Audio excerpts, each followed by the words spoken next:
이 말씀을 직접 살펴보기 전에 직업이라는 단어, 우리가 세움받아 많은 시간을 일하는 그 현장, 많은 에너지를 쏟으면서 무엇인가를 해야 하는 그 순간의 상황들을 한번 생각해서 우리가 먼저 고민해 보도록 하겠습니다. 직업이라는 단어가 영어로 표현되어졌을 때는 세 단어가 있어요. 세 단어. 세 단어의 표현이 이렇습니다. job이라는 표현이 있고, 또 하나가 커리어라는 단어가 있고, 또 마지막 단어가 calling이라는 단어가 있어요.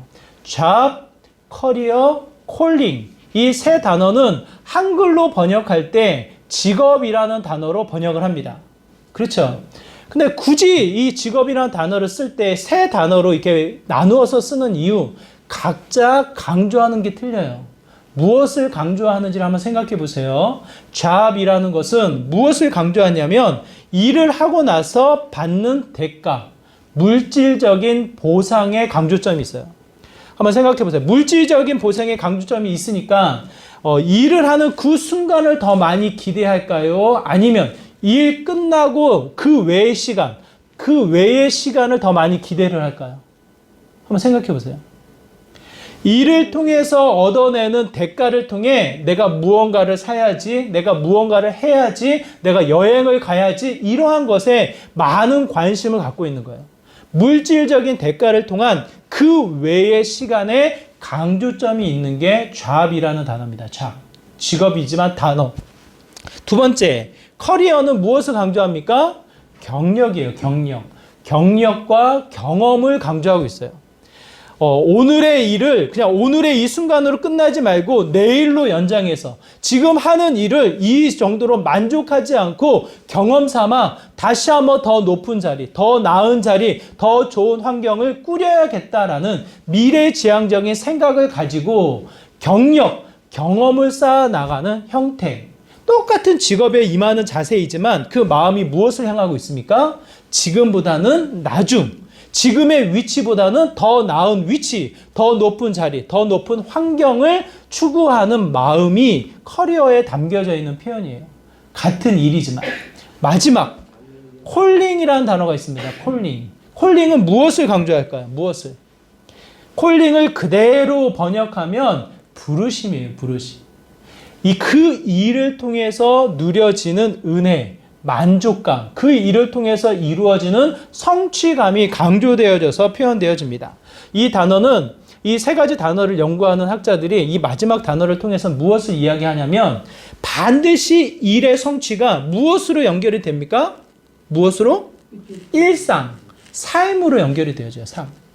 그래서 동일한 선상에서 일과 삶이 동일한 선상의 가치를 추구해서 그 안에서 만족과 그 안에서의 성취감을 누리게 되어진다. 이렇게 이야기를 해요.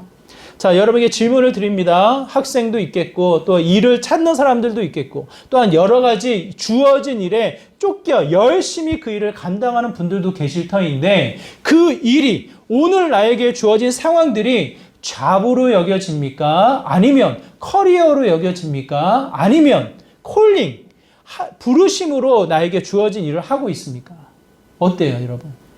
감사하게도 16세기 종교개혁을 통해서 우리에게 주어진 단어는 콜링이에요, 콜링. 예전에 콜링은 소명이라는 단어를 통해서 성직자에게만 쓰여졌어요. 16세기가 이 종교개혁이 일어나기 전에 성직자들을 가리켜서 하나님이 부르셨지, 하나님이 귀히 그 자리로 세우셨지, 성직자들에게만 쓰여졌던 단어가 이 성경을 보니까 그게 아니거든요. 성경 베드로전서 2장 9절에 보니까 하나님이 택하셨고 하나님이 택한 백성을 세상의 제사장으로 세우셨고 그 제사장을 통해 어두움에서 기이한 빛으로 나오게 하신 하나님의 일을 이야기하게 선포하게 하셨으니 정말 하나님은 우리를 어떻게 하셨다? 부르셨다라는 걸 깨닫게 되어졌어요. 그래서 16세기 이후로 모든 사람들에게 적용되어져서 그가 하는 일, 그가 세움받는 그 자리가 뭐라고요? 콜링, 부르심이다라고 이야기를 합니다. 다시 질문을 드릴게요. 여러분이 하고 있는 가장 많은 시간, 가장 많은 에너지를 쏟고 있는 그 순간이 job으로 여겨지세요? 커리어로 여겨지세요? 아니면 콜링으로 여겨지세요? 나는 어떻게 해서든지 돈을 좀 벌어서 용돈 삼아 이것도 사고 이 일도 하고 저것도 하고 재밌게 보내야겠다. 잡이죠. 내가 어떻게 해서든지 이 자리를 발판 삼아 더 높은 자리, 더 높은 위치로 올라가서 떵떵거리며 좀 더 영향력 있는 위치에 올라가야겠다. 뭐예요? 커리어죠. 경험과 경력으로만 그 일을 맞이하고 있는 마음의 자세. 근데 콜링이에요, 콜링. 성경을 통해서 우리에게 주어진 것은 무엇입니까? 그 자리, 그 세움, 나에게 주어진 모든 일이 뭐예요? 하나님의 부르심 속에 주어지는 일이다. 오늘 우리가 읽은 12절의 이 말씀을 통해서 우리에게 이야기해 주고 있습니다. 우리 12절의 말씀 다시 한번 읽어볼까요? 우리 12절의 말씀입니다. 같이 읽습니다. 시작. 믿음의 선한 싸움을 싸우라. 영생을 취하라. 이를 위하여 네가 부르심을 받았고 많은 증인 앞에서 선한 증언을 하였도다. 뭐라고 기록되어 있습니까? 디모데전서, 디모데후서는 무슨 책이냐면 바울이 본인의 아들과도 같은 디모데에게 편지를 쓰는 내용이에요. 너가 이와 같이 열심히 일을 하고 격려해서 네가 이러이러 귀한 영향력을 펼쳐라. 마음을 담아 썼던 책. 그 바울이 디모데를 가리켜서 뭐라고 이야기합니까? 네가 어떻게 됐다? 어떻게 해요? 부르심을 받았다는 거예요. 네가 부르심을 받았다. 이 정도면, 디모데 정도면 부르심을 받을 만한 사람이지 않았을까? 우리가 그렇게 생각할 수 있지 않아요? 전혀 그렇지 않아요. 디모데는 어린 나이에 세움을 얻어요. 어린 나이뿐만 아니라 그 모습이 어떻습니까? 많은 사람들, 특히 유대인들의 사람들에게 시선이 따가워. 왜 그래요? 환영을 받는 시선이 아니라 유대인 사람들이 바라봤을 때 그 시선이 따갑게 느껴지는 사람이에요. 왜 그래요? 디모데의 어머니는 누구? 유대인. 디모데의 아버지는 누구예요? 헬라인이었어요. 헬라인. 디모데의 어머니는 유대인, 디모데의 아버지는 헬라인. 그야말로 우리가 지금 느헤미야와 에스라를 우리가 살펴보았는데 느헤미야와 에스라에서 어떠한 결혼을 반대합니까? 가장 많이 이 경계를 하며 주의를 주는 내용이 뭐예요? 혼탁한 결혼이잖아요. 혼탁한 결혼. 그렇잖아요. 혈통을 지키지 못하고 거룩한 백성의 혈통을 지키지 못하고 섞여 결혼하는 것, 그거를 구약의 배경을 통해서는 굉장히 어려운 일로 여기잖아요. 그게 우리가 그 의미가 무엇인지를 우리가 살펴봤습니다. 그 자체보다는 하나님이 그 거룩한 백성을 지키고자 하는 마음 살펴봤어요. 그 마음의 배경을 가지고 있던 유대인들 디모데를 보면 반가워요? 어때요? 디모데를 보면 그 시선이 어때요? 따가울 수밖에 없죠. 유대인과 헬라인이 결혼해서 낳은 아들이 디모데예요. 그의 건강도 좋지 않아서 고린도전서 15장에 보면 바울이 늘 그 위장이 이 속이 좋지 않았, 위가 좋지 않았던 것 같아요. 물만 마시지 말고 이 적당한 양의 포도주를 통해서 그 배 아픔을 좀 조절해라. 술을 마셔라 그 얘기가 아니에요. 머리가 아프고 배가 아플 때 약의 효과로 포도주를 사용해라, 활용해라라고 지침을 내리고 있어요. 주변의 시선이 따가워요. 본인은 건강도 안 좋아요. 연약한 모습의 이 성격을 가진 디모데의 모습을 살필 수가 있습니다. 바울이 디모데를 아낀 것도 아낀 거지만 그냥 기회가 되면 디모데를 부탁하는 글을 써요. 왜 그랬을까요? 디모데가 성격이 내성적이고 성격이 이 수줍음이 많아서 많은 사람들 앞에서 나서질 못하는 거예요. 그래서 이 디모데를 생각했을 때 부탁하고 또 도움을 청하는 편지를 많이 썼던 게 바울입니다. 우리가 생각했을 때, 세상의 가치로 생각했을 때에는 충분한 조건, 충분한 자격, 많은 것을 알고 있겠거니 그렇게 생각하고 그를 부르셨겠지 생각하지만 그렇지 않아요. 하나님은 디모데 그 자체를 부르십니다. 그 은혜를 누가 알아요? 바울이 아는 거예요. 바울이. 다시 한번 너가 기억하길 바란다. 너의 조건, 너의 환경은 보잘것없지만 그 자리에 누가 부르셨다? 하나님이 부르셨다. 하나님. 자, 바울 보세요. 바울은 신분도 좋아. 많은 것을 배웠고 많은 힘을 가지고 있었던 사울이었을 때 그 본인의 혈기가 가득 찼을 때 사울은 어떻게 합니까? 예수님을 믿는 사람들을 핍박했던 게 사울이에요. 쫓아가서 그를 죽이고 철저하게 율법대로 살아가고자 했던 게 바울이었던 옛 모습 사울이에요. 누가 그를 찾아옵니까? 누가 그를 부르셔요? 누가 다시 그를 세우셔요? 누구예요? 바울이 핍박했던 예수님이 다메섹 동산에서 그를 부르시잖아요. 나를 핍박하는 사울아, 나를 핍박하는 사울아, 부르시잖아요.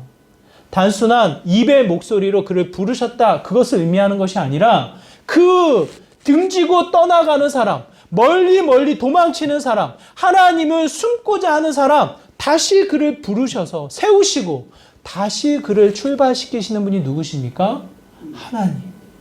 바울이 그것을 절실하게 깨닫고 디모데에게 외치는 거예요. 정말 그 하나님이 너를 부르셨다. 제일 첫 번째 원인. 여러분이 세움받는 그 자리 누가 세우셨습니까? 누가 부르셨어요? 나는 필요를 채우기 위해서 열심히 일해요. 좀 더 나은 삶, 좀 더 높은 위치 기대하고 있어요. 그거 틀리지 않아요. 결과적으로 주어질 수 있어요. 하지만 우리의 마음의 자세의 신앙의 고백은 무엇입니까?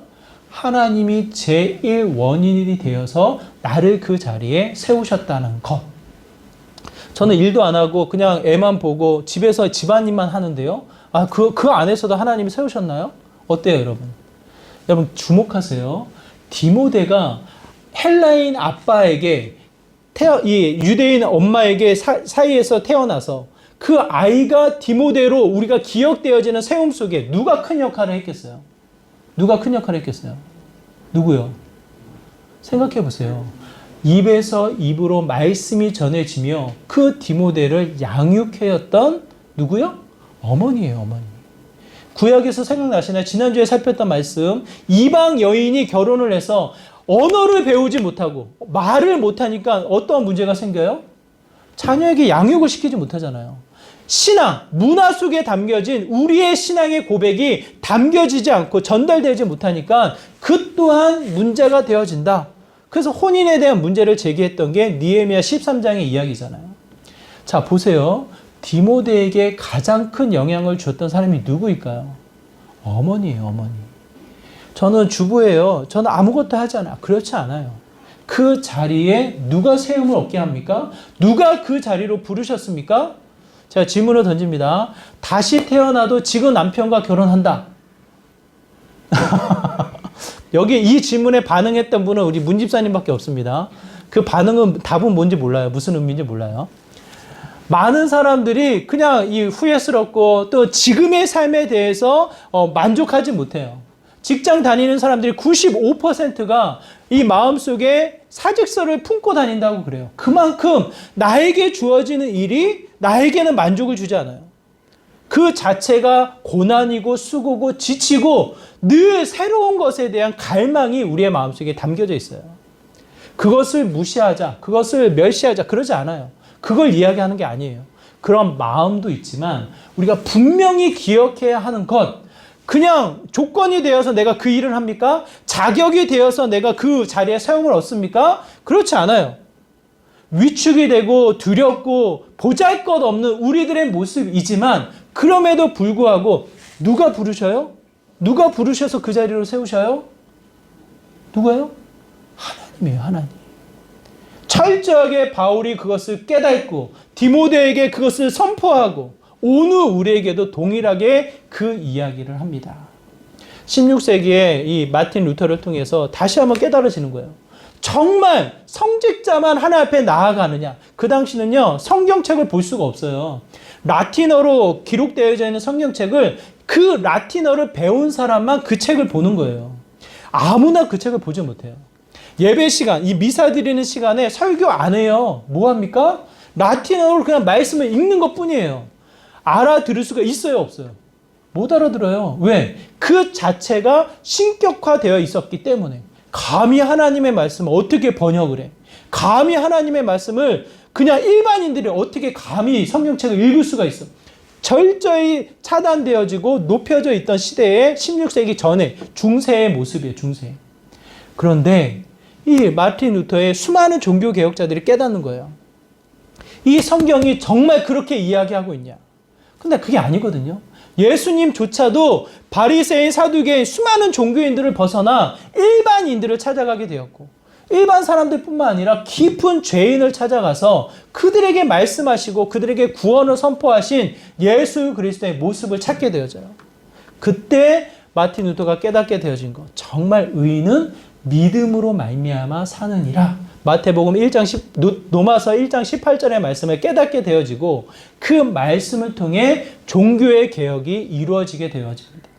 종교의 개혁의 가장 큰 은혜는 무엇이에요? 성경이 우리의 손으로 들어왔다라는 것.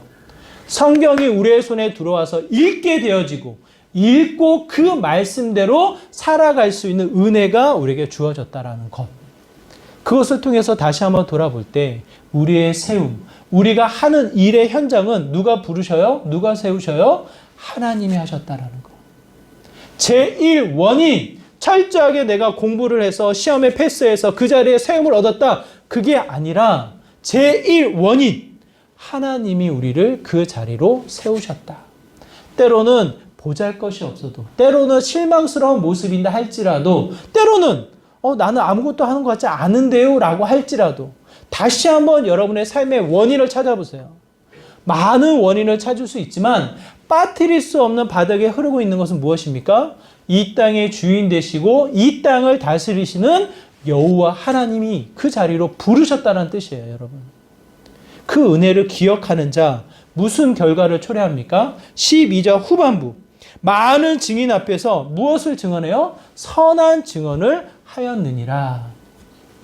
하나님이 부르신 그 자리에 우리는 무엇을 합니까? 경제적인 대가만 얻어요? 그냥 어떠한 성취에 대한 만족을 얻어요? 높은 지위의 위치에 이 승진의 어떠한 결과를 얻어요? 그렇지 않아요.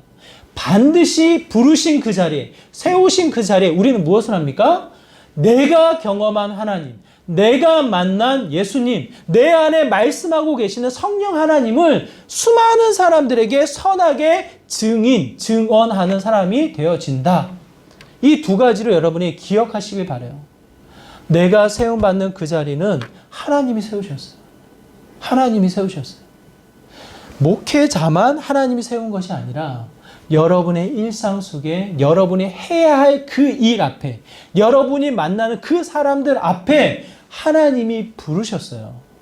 그 하나님이 부르셔서 무엇을 감당케 하십니까? 무엇을 하게 하셔요?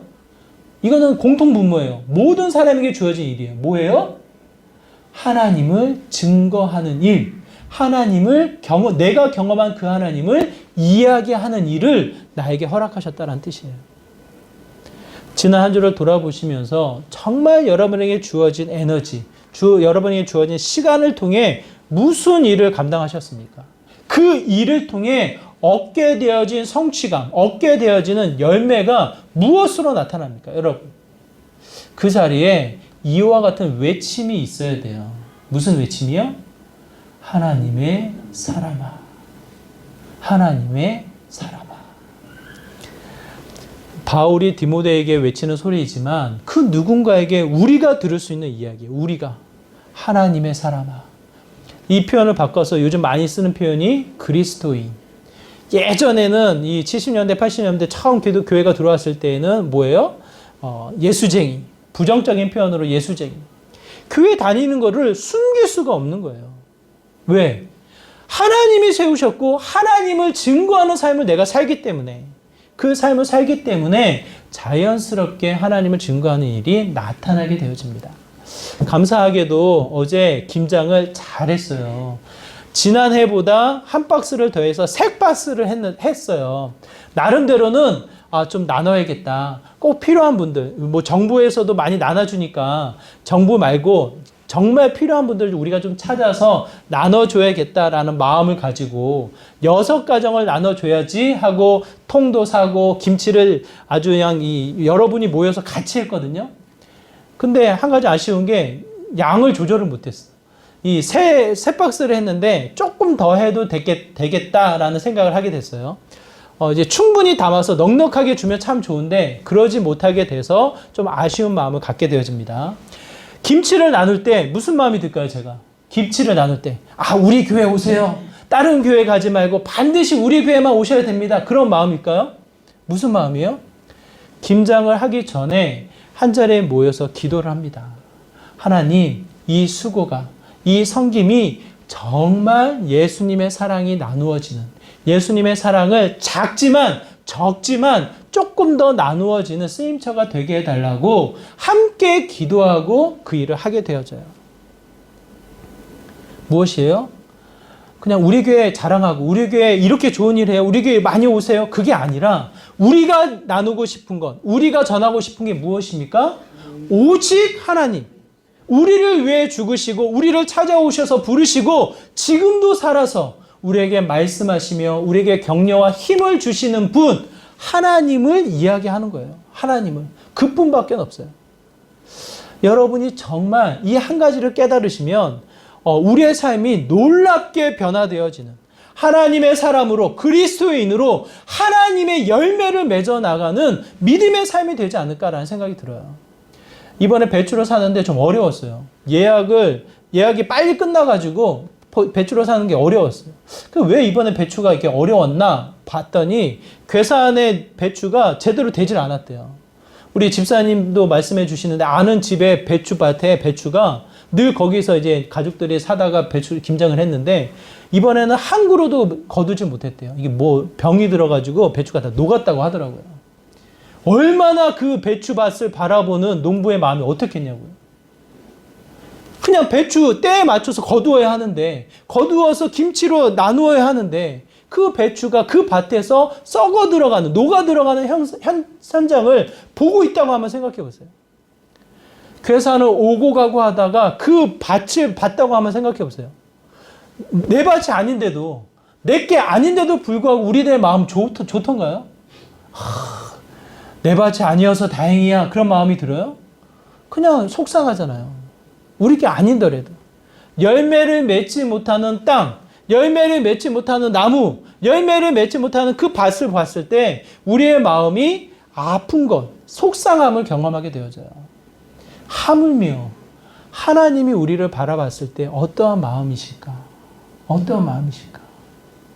정말 한 해를 다시 돌아보시면서 감사의 열매를 여러분 잊지 않으시길 바랍니다.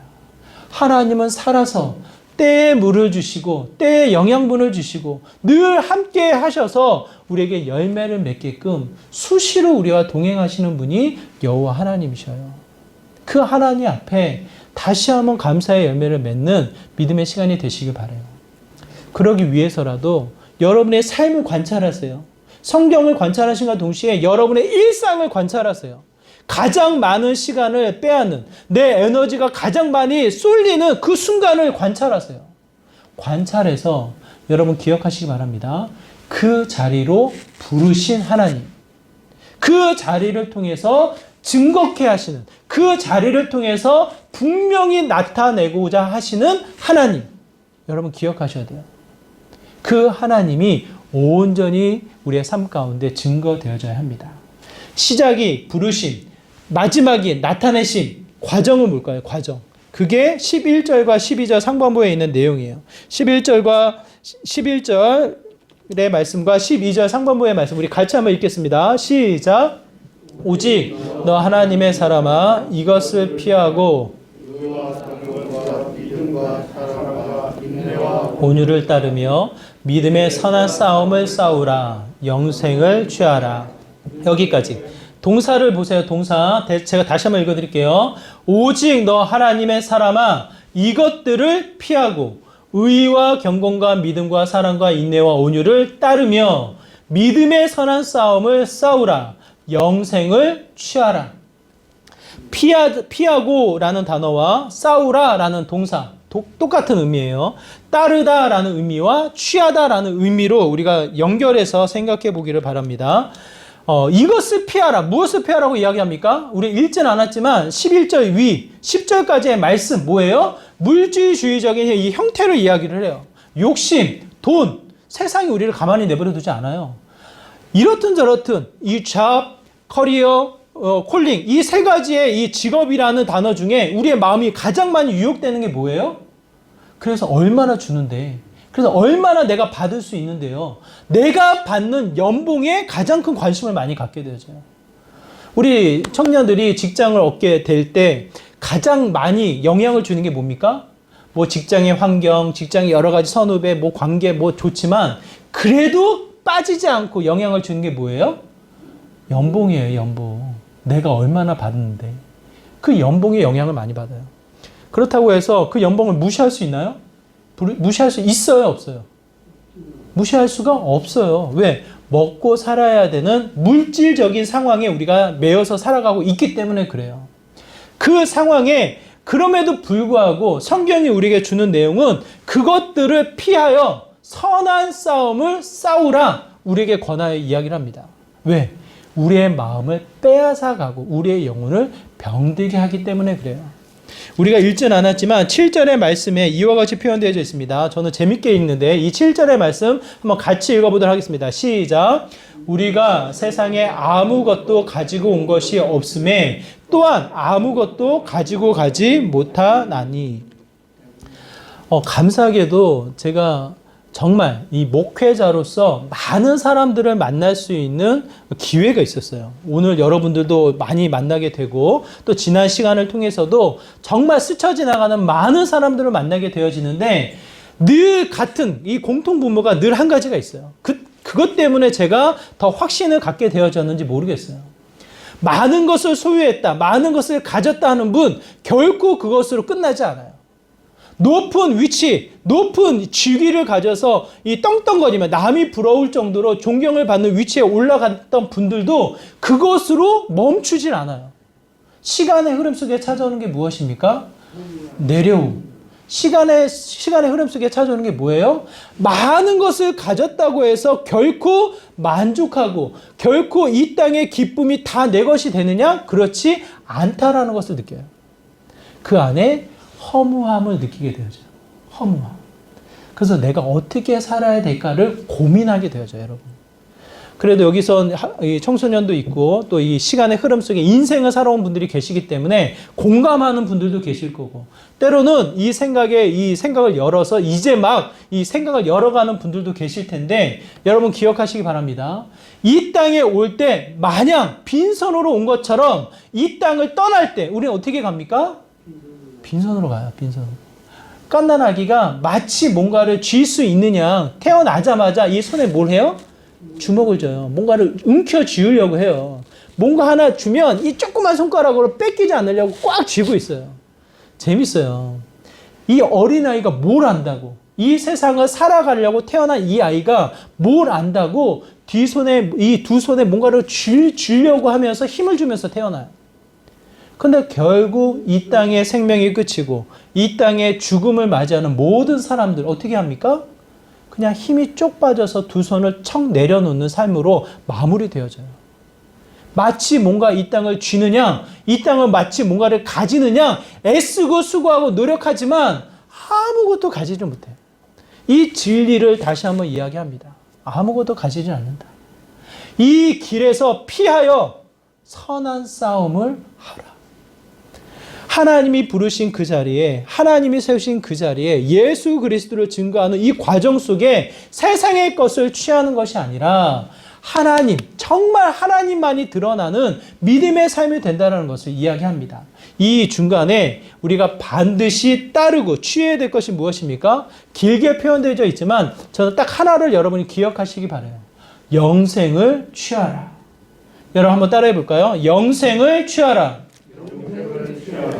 우리는 예수님을 믿음으로 말미암아 주어진 확실한 증거 딱 한 가지 무엇입니까? 영원한 생명이 우리에게 주어졌어요. 영원한 생명. 이 땅에서 줄 수 없는 이 땅의 것과 비교할 수 없는 영원한 가치가 우리에게 주어졌어요. 자, 여러분 답해 보세요. 하나님이 이 땅을 지으셨습니다. 이 땅을 지으시고 아담과 하와를 통해서 죄가 들어오자마자 무엇이 우리에게 주어집니까? 무엇이? 죄의 결과로 우리에게 주어지는 게 뭐예요? 사망이에요, 사망. 생명에서부터 떨어진 하나님, 참 생명이 되시는 그 하나님으로부터 떨어진 죽음이 우리에게 찾아오게 되어지고 그로 말미암아 두려움을 갖게 되어져요. 하나님과 만나 함께 일을 하던 이들이 하나님의 시선을 피해서 숨고 하나님의 시선을 피해서 멀리 떠나는 형태가 나타나게 되어져요. 생명으로부터 떨어진 죽음과 두려움이 우리에게 주어져요. 더 나아가 생각해 보세요. 아담에게는 일이 주어지고 하와에게는 생명을 출산하는, 생명을 낳게 하는 하나님의 일이 함께 동역하는 은혜가 있었어요. 그렇잖아요. 타락 이후에 일을 통해서 무엇이 주어집니까? 수고, 지침, 힘겨움이 주어지고 생명의 동역을 통해 영광과 환희로 주어질 일이 무엇으로 나타나요? 고통, 아픔, 그야말로 비교할 수 없는 이 고통의 순간으로 찾아오게 되어져요. 그렇지 않아요?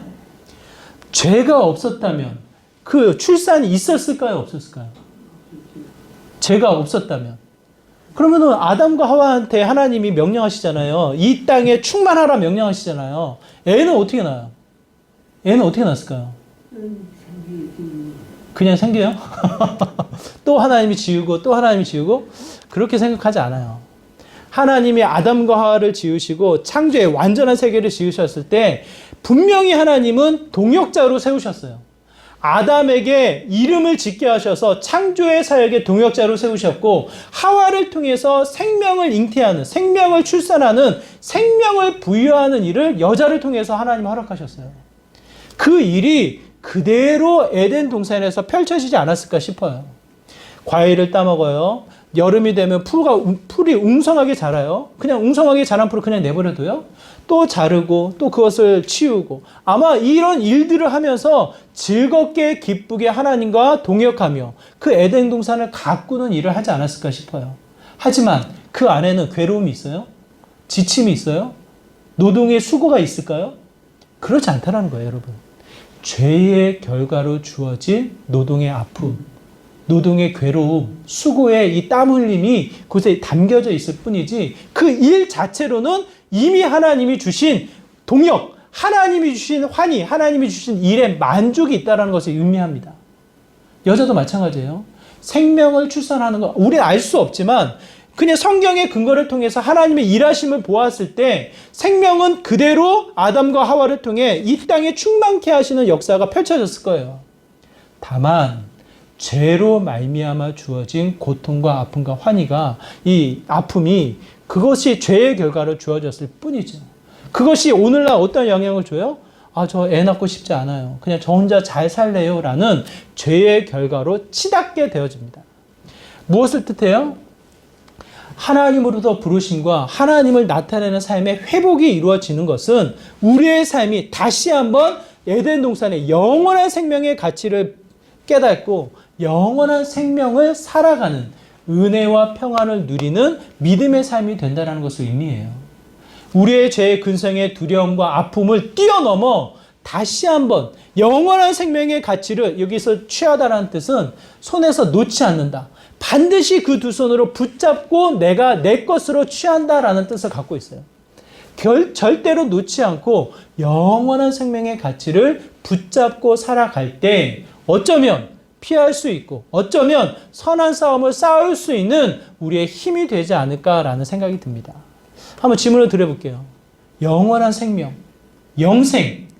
지난 한 주 동안 그 단어가 여러분에게 얼마나 큰 기대와 기쁨과 환희가 되었는지 아니면 전혀 잊혀진 뭐예요? 내가 죽으면 가겠지. 내가 죽으면 영원한 생명의 하나님 나라에 살겠지라는 막연한 영생으로 멈춰져 있는지. 만약 그렇다면요. 아마 그 순간에 우리의 두 손은 무엇으로 채워집니까? 영원한 생명의 가치가 매 순간에 내 손으로 붙잡혀 있지 않는다면 내 손으로 무엇이 채워지냐고요, 여러분. 아마 여러 가지 세상의 가치, 경제적인 수단에 돈을 세는 일이 되겠고 세상의 위치에 의자를 닦는 일이 되겠고 높은 자리를 바라보면서 손을 뻗쳐나가는 이 세상에 다를 바 없는 우리들의 모습이 되지 않을까 싶어요. 성경의 내용을 관찰해 보세요. 우리의 두 손은 무엇을 쥐어야 합니까? 영원한 생명의 가치만 붙잡고 계시면 돼요. 예수님이 예를 들어서 말씀하십니다. 아무리 부자가 자기의 곡식을 보관하기 위해서 이 더 큰 창고를 만들어 놓으면 뭐하냐? 그 부자를 오늘 밤에 불러가면 그것이 누구 것이 되겠냐? 그거의 수고가, 그거의 이 양식이 누구의 것이 되겠냐? 그의 수고가 허투루 돌아가게 될 것이다. 이 이야기를 예수님이 말씀하셔요. 우리의 삶, 정말 우리가 두 손으로 붙잡고 쌓아 올려야 될 일이 무엇입니까? 영생이에요, 영생.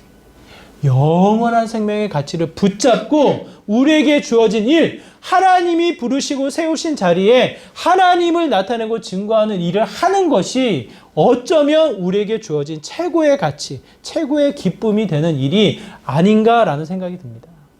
만약 그렇지 않으면 결국에는 어떻게 돼요? 다 놓쳐버리는, 그냥 잡으로, 그냥 커리어로만 멈춰버리는 또 하나의 안타까운 모습이 되지 않을까 싶어요. 여러분 생각해 보세요. 한번 저를 보세요. 최동배 목사가 지금 이 순간을 잡으로 여긴다면, 지금 이 순간을 단순한 커리어로 여긴다면 여러분 마음은 어떻게 했어요? 어떻게 했어요?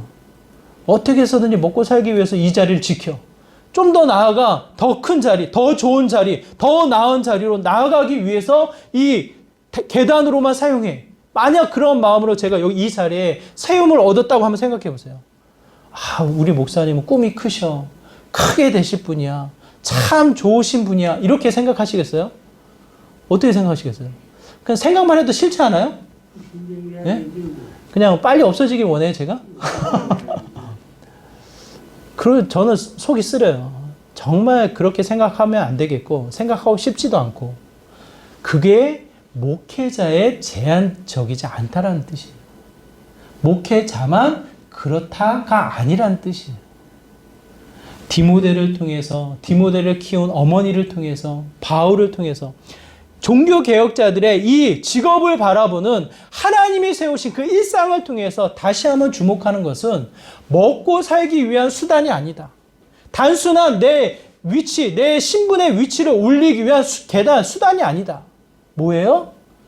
하나님의 부르심이 있는, 하나님의 일하심을 나타내는 정말 영원한 생명의 한 지점으로 영원한 생명의 가치를 누리는 순간으로 하나님이 우리를 세우시고 부르신다는 것을 이야기를 합니다. 정말 안타까운 것은, 제가 정말 안타까운 거, 선생님들이 오늘날의 제일 큰 연봉 혹은 제일 좋은 직장의 우선순위가 됐다는 거예요. 그러다 보니까 직업으로, 잡으로 여기는 분들이 많을 것 같아요. 저는 그렇지 않기를 원해요. 정말 하나님의 부르심에 세움을 얻는 믿음의 자리가 되길 원해요. 얼마나 좋아요. 우리 아이들에게 선한 영향력을 줄 수 있는, 이 아이들에게 정말 마음의 가르침을 줄 수 있는 얼마나 소중한 자리예요. 그런데 오늘날에 그게 역전이 되어져서 하나의 잡으로만 여겨지는 게 굉장히 안타까운, 우리 아이들이 만나는 선생님들을 두고 많이 속상한 마음이 스쳐 지나가는 것을 제가 경험하게 되었어요. 그냥 목사님, 교수 선생님들이 아니라 여러분이 세움을 얻는 그 자리가 정말 누구 때문에 세움을 얻습니까? 그 자리를 통해서 무엇을 하기를 원하십니까? 그걸 위해서 내 손은 무엇을 붙잡고 있습니까, 여러분? 영원한 생명이에요.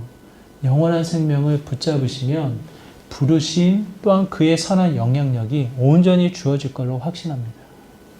예수님을 통해서 나에게 주어진, 우리에게 주어진, 거룩한 백성에게 주어진 영원한 생명의 가치를 다시 한번 내내 붙잡으시고 하나님의 부르신 그 자리에서 하나님의 이야기로 채워나가는 믿음의 복된 삶 되시기를 주님의 이름으로 축원합니다.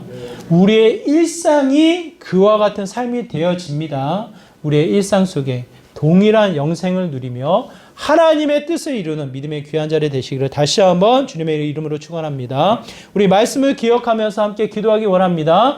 하나님, 나의 모습, 우리의 일상은 보잘것없지만 그 자리가 하나님이 부르시는 자리, 하나님이 세우신 자리임을 고백합니다. 하나님을 증거하기 원합니다. 다시 한번 영원한 생명의 가치를 붙잡고 영원한 생명의 은혜를 누리며 다시 한번 하나님 나라를 증거해 나가는 믿음의 삶이 되길 소망합니다. 우리의 일상 가운데 역사하여 주시고 우리의 이 부르신 자리 다시 한번 열매를 맺는 믿음의 자리가 되게 해달라고 이와 같은 마음을 함께 기도하며 나가도록 하겠습니다. 기도합니다.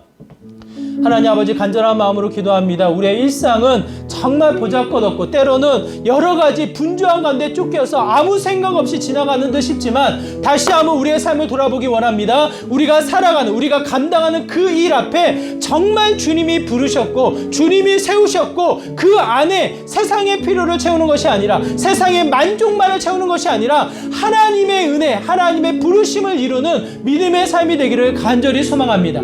하나님, 그 깊은 뜻을 깨닫게 하여 주시고 하나님의 열매를 맺게 하여 주시고 정말 다시 한번 주님의 일하심, 주님의 역사를 증거해 나가는 믿음의 귀한 자리가 되게 하여 주시옵소서.